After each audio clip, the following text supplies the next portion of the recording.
Bonjour à toutes et à tous, bienvenue sur Open Box TV. Nous nous sommes dit avec Alain Juillet que vous êtes de plus en plus nombreux à nous suivre depuis quelques temps. Et peut-être vous avez loupé un certain nombre d'émissions qui pour nous étaient très intéressantes. Et nous souhaitions vous en parler plus précisément pour vous amener à les découvrir et si vous étiez intéressé, d'y retourner pour les regarder dans leur ensemble.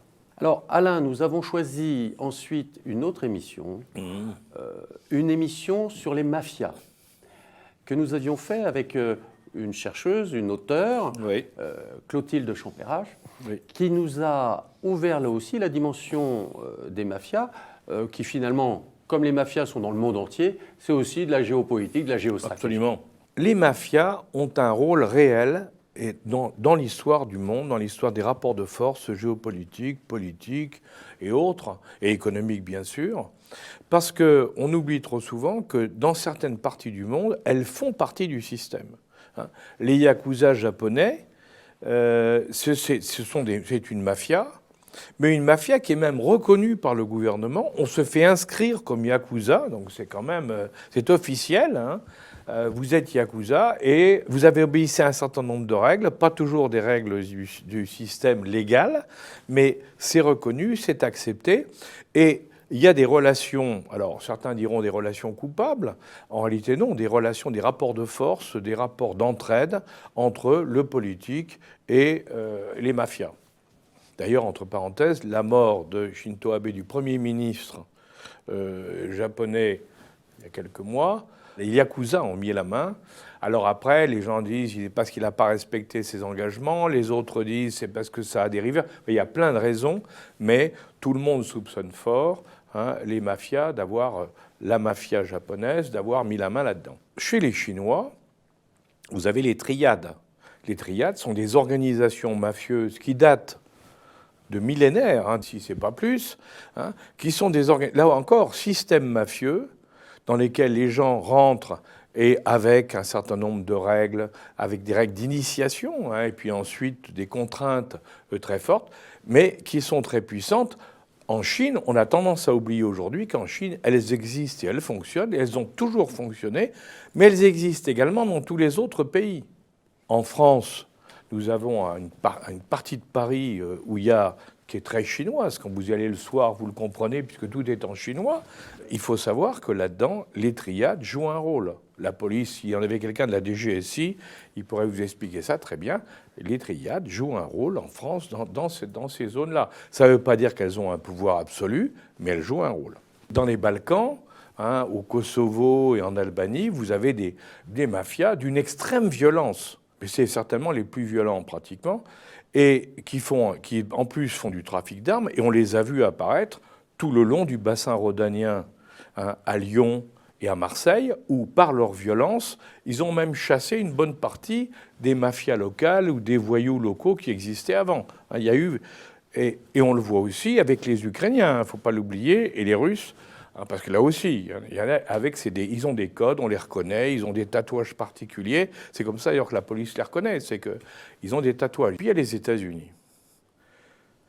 Et on a tendance à oublier que les États-Unis, certes, ça a diminué, elles existent toujours les mafias, mais ça a diminué par rapport à la grande époque. Mais les mafias ont eu une importance considérable aux États-Unis. À l'époque de la contrebande d'alcool, dans les années 30. Et je rappelle, pour ceux qui pourraient l'oublier ou qui l'auraient oublié, c'est que vous savez qu'à l'époque, il y avait des bateaux qui allaient charger l'alcool dans les îles Caraïbes et qui les emmenaient, avec bien sûr la douane qui luttait contre ça, qui les importait aux États-Unis, où là, ça partait dans des speakeasy, dans des petits bars fermés, discrets et autres, sous contrôle bien sûr de la mafia, et où tout le monde venait boire du whisky dans les tasses à café. Peut-être que certains le savent, mais pas forcément tous.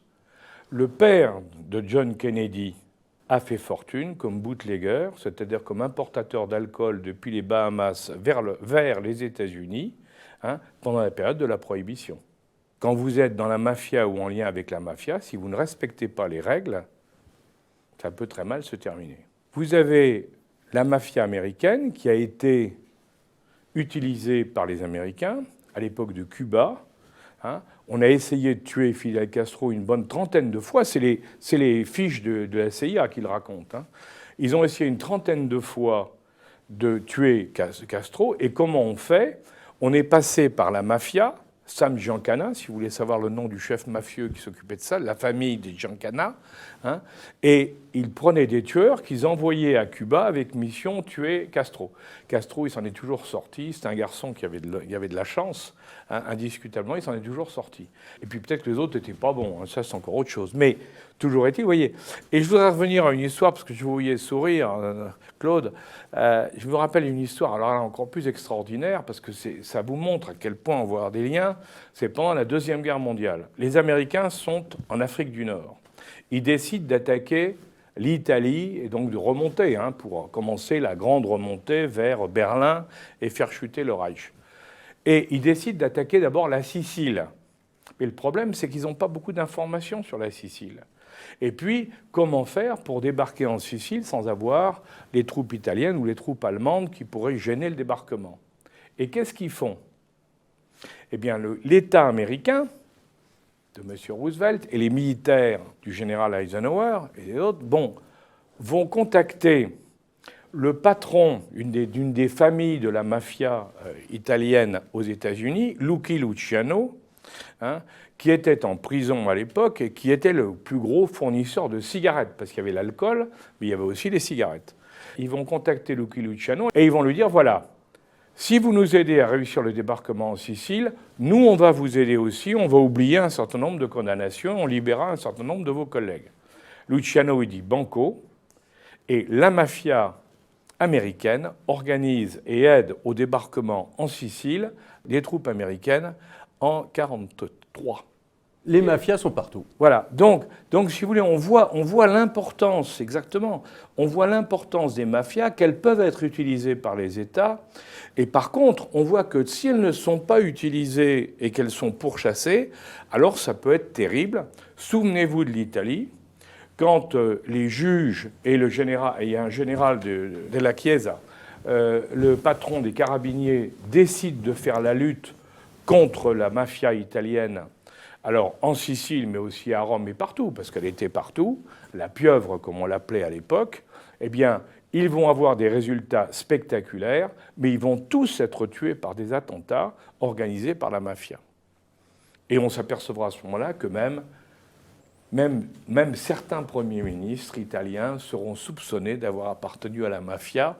Je me souviens de Giuliano Andreotti qui avait été condamné, mais qui est revenu, enfin bref, qui était un personnage extraordinaire de la politique italienne et qu'on soupçonnait d'avoir dans la mafia, et on soupçonnait aussi de beaucoup d'autres choses d'ailleurs. Quand on avait posé la question, mais monsieur le Premier ministre, comment ça se fait avec tout ce qu'on a dit sur vous depuis si longtemps que vous ne soyez pas encore en prison? Et l'autre, en riant, avait dit « finezza, finezza ». Eh bien, merci Alain. Et on vous laisse découvrir donc un extrait de cette émission sur les mafias, et je suis sûr que cela va beaucoup vous plaire.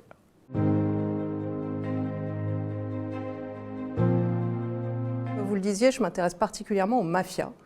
Et les mafias sont des organisations criminelles qui ont pour spécificité d'être présentes dans la sphère légale pour elles-mêmes et dès le début, dès leur naissance. C'est-à-dire que quand elles sont présentes dans la sphère légale, ce n'est pas en conséquence de leurs activités illégales, simplement pour du blanchiment, contrairement à ce qui peut arriver pour d'autres organisations criminelles.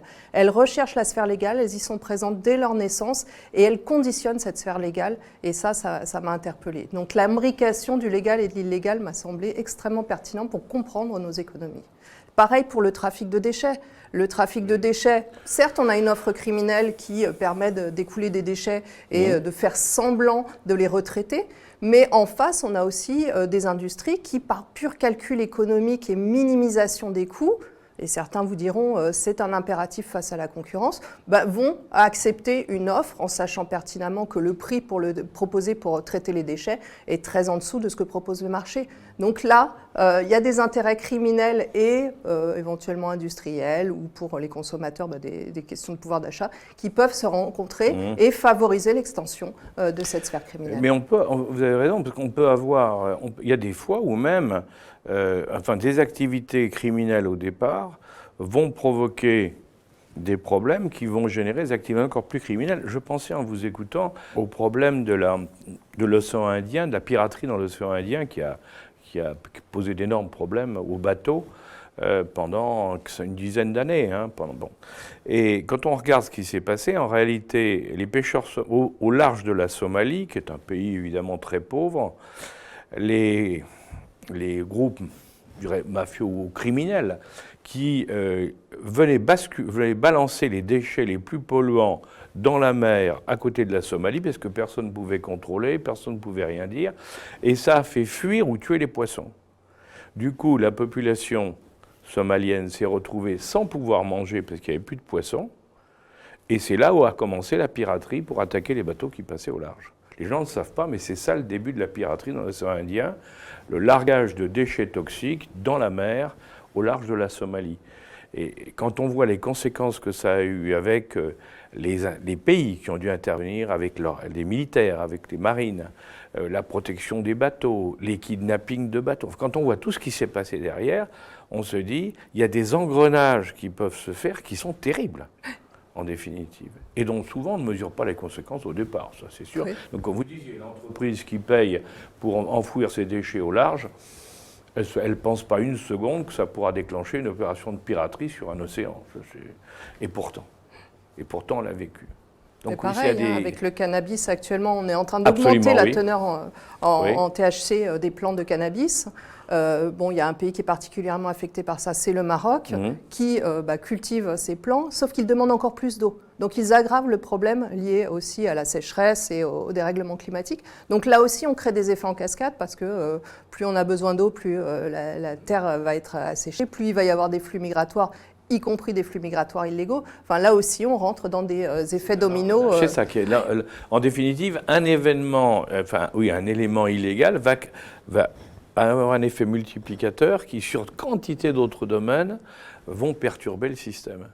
Et c'est ça aussi que les économistes ne voient pas, parce que l'économie du crime telle qu'elle existe comme branche théorique, elle va étudier un marché, mais comme s'il était isolé de tout le reste, sans s'intéresser à tout ce qui l'entoure, aux effets en cascade, aux infrastructures qui peuvent être nécessaires, etc. Je lisais aussi quelque chose sur l'Afghanistan, où on parlait de la comparaison entre planter du pavot et planter du safran, parce qu'il y avait eu cette tentative-là de réorienter la production. Le safran se vend très cher, donc ça pouvait être intéressant pour l'Afghanistan.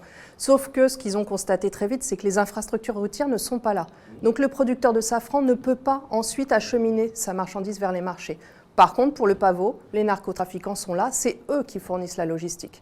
Donc pour le petit paysan, même si on lui propose un revenu égal, en termes de rendement, il va choisir le pavot parce qu'il n'a pas à se préoccuper du reste. Mais si vous permettez, pour les auditeurs, sur l'Afghanistan, je vais raconter une histoire qu'on vient de vous expliquer en vous donnant d'autres détails complémentaires, qui est notre rôle dans notre émission, c'est ce qu'on fait tout le temps. Quand les talibans ont pris le pouvoir la première fois en Afghanistan, ils ont interdit la culture du pavot parce que le Coran là-dessus ne plaisante pas. Donc il y avait interdiction. Or, le pavot, la culture, comme vous l'avez rappelé, c'était un élément pour les paysans très important parce que comme ils sont très pauvres, c'était un moyen pour eux de vivre et les narcotrafiquants en profitaient. Donc les talibans avaient arrêté ça. Résultat, la population paysanne d'Afghanistan était contre les talibans. Ça, personne ne l'a raconté. Et quand les Américains sont arrivés après Tora Bora, ils sont arrivés, ils ont occupé le terrain, eh bien, les gens, qu'est-ce qu'ils ont fait, les Américains? Ils ont dit, nous, Coran, on s'en fout, vous pouvez replanter du pavot. Les Occidentaux étaient très populaires, et toute la population agricole d'Afghanistan est repartie à la production de pavot. Il faut savoir qu'à la fin de l'occupation de l'Afghanistan par les Américains, l'Afghanistan était devenu le premier pays producteur au monde. Pas mal quand même, alors qu'il s'était interdit par les talibans. Ce qui est amusant, c'est que quand les talibans viennent de revenir, tout le monde s'est dit « ça va changer ». Pas du tout, ça n'a pas changé parce que les talibans ont compris. La première fois, ils se sont fait mettre dehors parce qu'ils avaient interdit le pavot. Maintenant, ils ont dit « non, on laisse la culture du pavot, mais on va faire un truc ». Et là, on revient à ce que vous disiez, c'est que le pavot, vous nous le vendez à nous, talibans. C'est-à-dire qu'au lieu que ce soit les narcotrafiquants, c'est l'État taliban qui achète le pavot et qui va le revendre. Donc la marge, elle sera essentiellement sur les talibans. Vous voyez comme quoi, et là aussi on retombe sur ce que vous disiez, sur ces liens qu'il peut avoir dans tous les sens entre des intérêts d'État et des intérêts illégaux. Il y a un élément également sur lequel j'aimerais bien qu'on puisse évoquer ensemble, c'est le fait de ces routes de trafic illégaux dans lesquelles il y a ce phénomène assez incroyable où on voit d'un côté, par exemple en Afrique, pour prendre un exemple bien connu, c'est l'Afrique entre le golfe de Guinée, donc on peut dire du Sénégal au Nigeria. Il y a aujourd'hui, il y a des routes de contrebande, de trafic, qui passent à travers le désert, qui remontent sur le Maroc, on l'a évoqué, sur la Libye, qui remontait sur la Libye, qui remonte encore d'ailleurs, sur la Tunisie, sur l'Algérie. Et au départ, c'était des routes pour les cigarettes, parce que les cigarettes, ça rapportait beaucoup aux trafiquants. Hein. Une cartouche de cigarette pouvait rapporter beaucoup d'argent. Il y avait de l'essence, et puis on a vu derrière arriver la drogue, qui est passée par là. Aujourd'hui, le Venezuela envoie une bonne partie de sa drogue vers l'Europe via l'Afrique, parce qu'il y a moins de contrôle. Il faut le savoir. Hein. Vous avez les armes, Dieu sait si ça circule, hein, et dans tous les sens. Vous avez les produits pharmaceutiques, enfin vous avez quantité de choses. Et puis maintenant, vous avez les migrants, qui sont un vrai trafic illégal. Hein. Parce que les migrants, on oublie toujours en France, ce n'est pas uniquement des pauvres gens qui partent en marchant à travers le désert, c'est des gens qui payent à chaque étape pour pouvoir faire l'étape suivante. Or, qui prend l'argent des migrants? Ce sont des bandes criminelles. Donc, oui, ces filières, en définitive, qui traversent des quantités de pays, hein, et ça pose un énorme problème, parce que qu'est-ce qu'on peut faire? Qu'est-ce qu'un État peut faire? Est-ce qu'on doit collectivement se battre contre ça, et les surveiller, essayer de les réduire, ou est-ce qu'on n'est pas dans cette situation où, dans le fond, certains États ferment les yeux parce que c'est bien pratique? Oui, il y a des États qui ferment les yeux. Ces routes, elles sont créées aussi via la corruption. Donc les passages de frontières, ils sont assurés par ces paiements illégaux. Il y a aussi... les mêmes routes sont utilisées par plusieurs trafics et par plusieurs organisations criminelles parce que c'est une logistique quand même énorme. Donc on peut aussi s'attaquer à ces routes. Le problème, c'est qu'elles sont souvent déplacées. Il y a un problème aussi d'arbitrage et là on retrouve le discours économique, entre l'efficience et la sécurité. C'est-à-dire que l'économiste de base va vous dire ce qu'il faut, c'est que les marchandises circulent, on est dans la libéralisation, il faut créer des espaces de libre-échange. L'Afrique, elle a beaucoup payé aussi la construction de la CEDEAO, hein, cet espace pour l'Afrique de l'Ouest. Si on crée un espace de libre-échange, on supprime des frontières intérieures, donc des contrôles qui disparaissent. Donc après, pour une organisation criminelle, c'est intéressant parce qu'il n'y a plus qu'un seul passage de frontière à faire et après on a accès à plusieurs pays. Oui. Donc on reroute vers l'Afrique de l'Ouest par rapport à l'Afrique de l'Est, par exemple, parce qu'il y a des facilités liées à cet appel d'air de l'espace de libre-écéchange. C'est exactement la même chose dans le cas de l'Union européenne. Oui. Hein. Une fois qu'on a franchi Schengen, on se balade partout, il n'y a plus de contrôle. Oui. Il y a des appels d'air vraiment créés par... Alors évidemment, ce n'est pas voulu au départ, mais c'est toléré au nom de l'efficience économique. Mais pareil, les ports, c'est une faiblesse de nos économies qui est monumentale. Dans les ports européens, on contrôle à peu près 3% des marchandises qui rentrent. Quand on pense que c'est plus de 90% du commerce international qui passe par les ports, on voit bien que les marchandises circulent sans aucun problème. Quand ce ne sont pas des ports qui sont littéralement, entre guillemets, construits par des organisations criminelles. Je vais encore parler de mafia, mais le port de Gioia Tauro en Calabre, on a des rapports. Alors maintenant, c'est moins le cas parce que justement, les forces de l'ordre se sont attaquées au problème, mais le port de Gioia Tauro, il était aux mains de la mafia. C'était la mafia qui contrôlait qui était recruté dans ces ports. Donc pour faire circuler les marchandises, aucun problème. Et après, effectivement, on est dans l'espace Schengen et la porte d'entrée, elle est grande ouverte pour l'entrée des marchandises. Et alors, je vous disais, les forces de l'ordre se sont attaquées au port de Gioia Tauro, qui n'est plus autant contrôlé par les organisations criminelles, mais maintenant, les saisies de drogue, elles se font dans le port de Gênes, dans le port de Livourne. Donc, il y a des reroutages qui se font avec une grande adaptabilité des organisations criminelles. Mais on a d'ailleurs, vous citiez l'Italie, mais de nombreux ports dits hors taxe, hein, des zones hors taxe, les free tax, de nombreux ports font de la production de produits dont tout le monde sait qui sont destinés à être dans l'illégalité. Hein. Le port de Dubaï est célèbre pour ça, parce que il y a quantité de production, y compris, je parlais tout à l'heure de cigarettes, mais il y a plein d'autres domaines qui sont faits sur place et on sait très bien que c'est parce que ça permet ensuite de réaliser des opérations illégales. Donc, ce que vous disiez, c'est qu'il y a quand même des points sur lesquels on ferme assez facilement les yeux, c'est le moins qu'on puisse dire. Alors l'argument, encore une fois, des économistes, ça va être de dire, ouais, mais si on commence à contrôler dans les ports, ça prend un temps fou, ça coûte très cher, ça immobilise du trafic. Et vous avez des pays aussi qui disent, tant pis, enfin, ils le disent plus ou moins ouvertement, mais bon, c'est un effet collatéral de la mondialisation. Les Pays-Bas vont vous dire, oui, le port de Rotterdam laisse passer un nombre important de marchandises illégales, sauf que le port de Rotterdam, c'est une part importante de notre PIB, c'est énormément d'emplois, et nous, on est capable de prendre en charge un container toutes les 6 secondes, 24 heures sur 24, 7 jours sur 7. On n'arrêtera pas cette machine-là.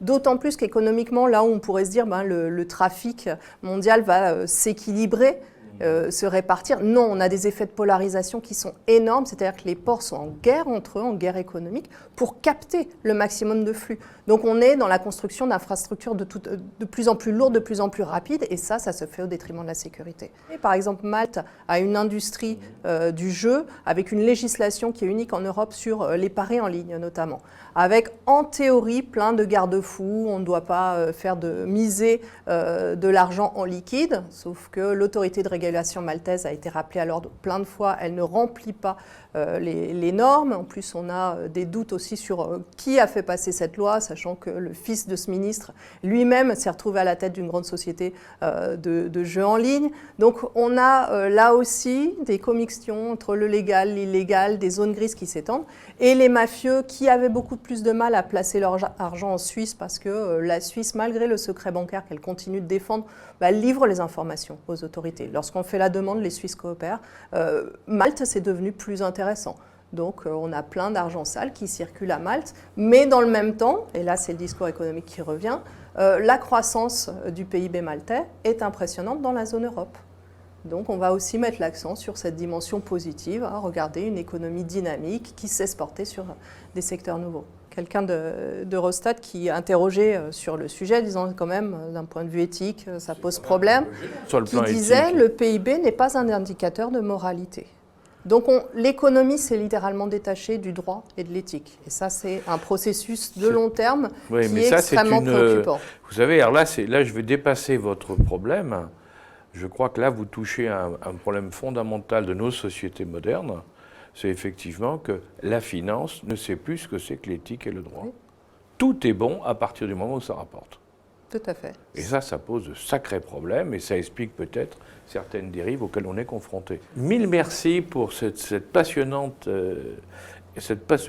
échange qu'on a pu avoir, parce que je crois vraiment qu'à travers tout ce que vous nous avez expliqué, les gens, nos auditeurs peuvent mieux comprendre, et les gens en général d'ailleurs peuvent beaucoup mieux comprendre, ce que c'est que le commerce illégal, le trafic illicite, malgré tout les passerelles avec le commerce légal et puis les liens qu'il peut y avoir avec les États. Donc je pense qu'on a couvert beaucoup de choses durant cette émission, mais il y a encore quantité de choses que vous pouvez découvrir grâce à ce livre sur la face cachée de l'économie et que je vous conseille vraiment de lire, parce que vous apprendrez beaucoup de choses et vous verrez que ça vous fera réfléchir, une fois de plus, en vous montrant que le monde n'est pas exactement tel qu'on vous le raconte, qu'il a une autre face, mais que cette face, elle est passionnante aussi une fois qu'on l'a comprise. Voilà donc la fin de cette émission un peu particulière.